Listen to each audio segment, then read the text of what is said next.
Bismillahirrahmanirrahim. Assalamualaikum warahmatullahi wabarakatuh. Sobat-sobatku semua dimanapun sobat-sobat berada. Jumpa lagi sob dengan channelnya Yadi Eti.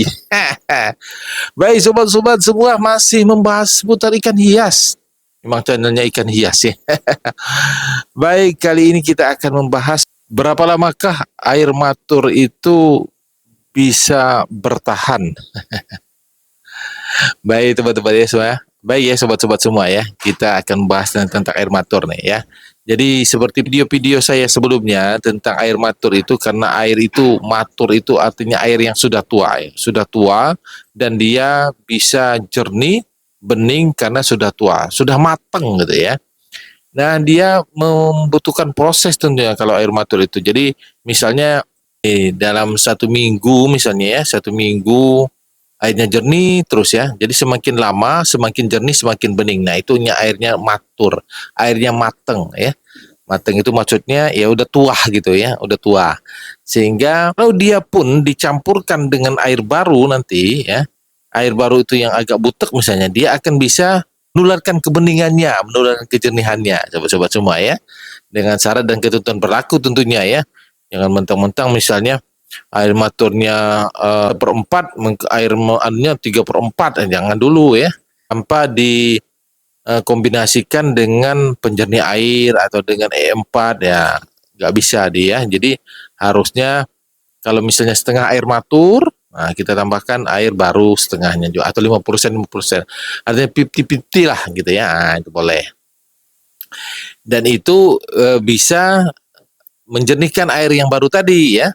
Tapi kalau misalnya dia air maturnya cuma 1/4 atau 30%, sementara air barunya 70%, nah kita bantu lagi dengan bakteri starter atau dengan penjernih air sehingga dia bisa cepat jernihnya ya. Jadi air matur itu ikan juga sudah kalau seperti ini ya teman-teman ya.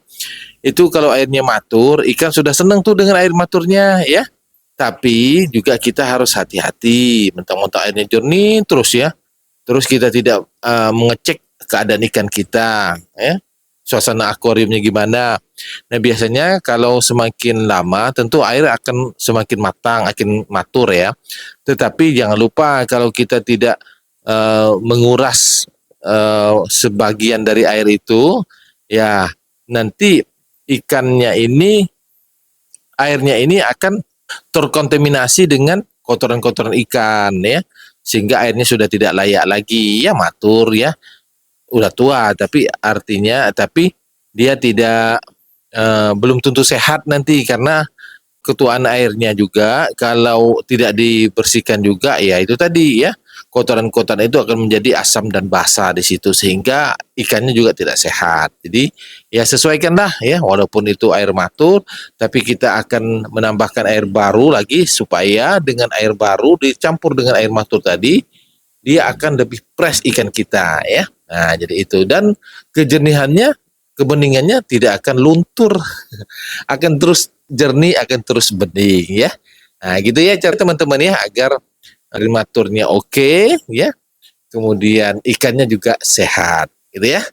Baik, semoga teman-teman pemula terutama bisa bermanfaat video ini, dan kalau bermanfaat silakan like, komen, dan share. Jangan lupa untuk subscribe dulu channel saya. Oke, demikian saya akhiri.